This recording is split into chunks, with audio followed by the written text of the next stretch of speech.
Let's talk about failure, my friends. Everyone, as we know, is afraid to fail. Everyone, as you know, is afraid to fail. And I want to be the guy to stop the taboo, to make sure you understand that your past doesn't equal your future. This is why I can tell you this. I have been there. I have wore the hat. I have brought it back and I have given it and passed it on. I have lost my ass more time than I can think about. Yes, however, I keep rising up. It's as if the devil may try, but he doesn't have me. I believe God, my friend, is the true conqueror. My life's been full of obstacles. I think because I am so willing to try and I'm so open about life, I always get hit by stumbles. My naivety probably gave me the grit and willingness and determination to continue. You see, I fail in business more time than I can think about or imagine. But there's one thing that I always remember. I've always got myself back up, sorry. And those failures didn't really make me, in a sense of, those failures didn't really affect me. They just made me into who I am today. Sometimes you gotta learn to use your failure as a stepping stone to your success. Life's too short to choose to stick around and dwell on your downfalls. You don't have the time for that. You don't have the time to cry about why it didn't go the way you wanted to go. Life, unfortunately, always doesn't tell you why things happen the way they do. But what I have learned is that along the way, along the stumbles, along the ups and downs, along the disregardness of other people's towards you, you will find, if you find the understanding of why God sometimes allows you to go to different downfall, obstacles, ups and downs in life, is that He's teaching you something along the way. He's kind of preparing you because in order for you to handle the weight of the world on your shoulder, you have to have some foundation and you have to have some understanding. You can't give up when the tough get going. Don't matter how many times you fall back, remember, He who has you in the valley also has you in the peak. It's the one thing you need to understand. He never leaves you alone. It's your determination, your courage, your faith, your drive, your willingness to not give in, your willingness to keep going even when it's hard. Sometimes you're going to have to take a step back to readjust your approach. But nonetheless, my friend, the task ahead must continue. God bless you all. Have a great day. I hope you found this inspirational, educational, and inspiring. And before you say, this guy's shouting shit, I remember back in 2013, I walked away from a position where financially I was very well. I was respected by my peers. Then, however, I felt empty at the time, and I believed there was much more I could do. I didn't let that bother me. I didn't let that hold me back. I used that to push forward and do the things I wanted to do.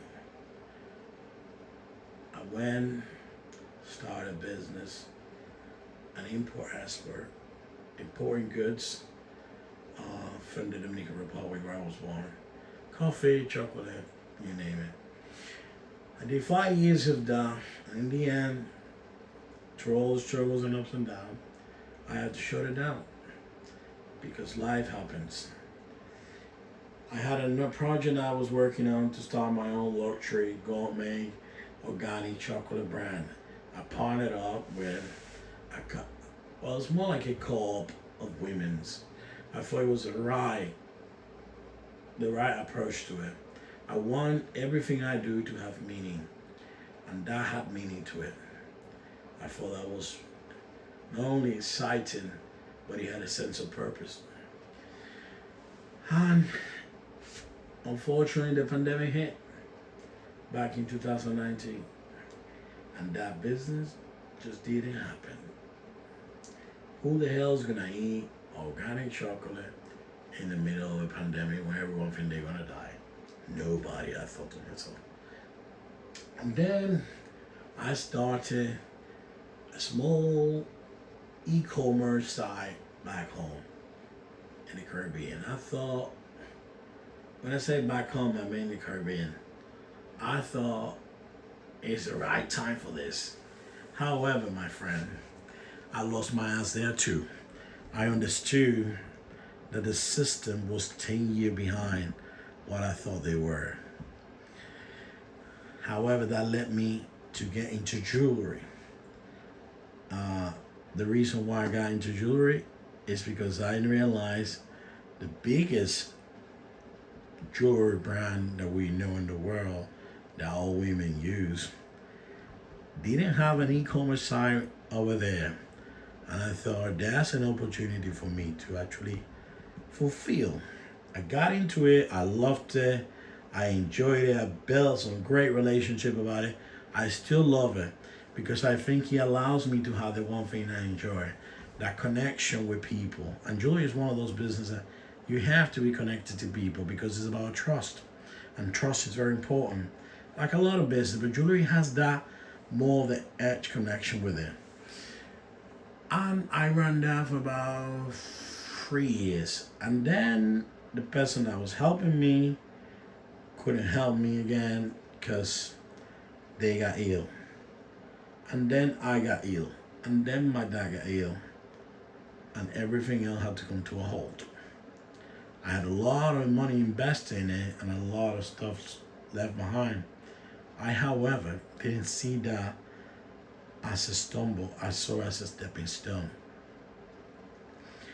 I am relaunching that jewelry business this year again with a different name, with a different mindset, with a different approach.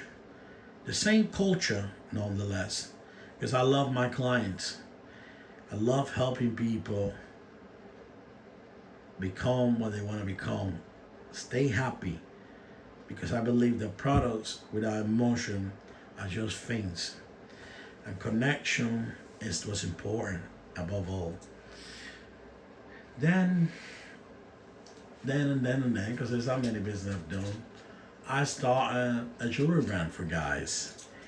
And that too, I lost my ass. We were doing very well at the beginning, and then it just really got hard. We got screwed. The competition got nasty. You see what I say? Don't do things that you're not passionate about, because you're gonna need that passion to push you forward. Chris Hagen was a small jewelry brand that started after the pandemic. I had a couple of people that loved what we were doing. We're doing sunglasses. We're doing a lot of stuff for men, like necklace. And I thought, you know what? I love watches. I don't use a lot of jewelry, but I always have this meaningful heart in me. I believe everything I do is about love. If you saw my coffee brand back then, that had a love. I said, two bean became a love heart. And that's why I love that shit so much. I lost my ass on that too. And it's just like, life's just being a lot of stumble. But I do not give up. I'm just constantly going. Life doesn't faze me. The stumble don't faze me. Failure don't faze me. I once got so ill that I thought I was going. And then I realized that he had me there and he had me now. Don't think this is your last stroke that you have. You have a lot more to give. Sometimes all you have to do is take a step back and reapproach your viewpoint and your target and aim again, my friend, one more time till you're here and you have another breath of warmth, air coming out of you. You have one more chance. God bless you. Have a great day.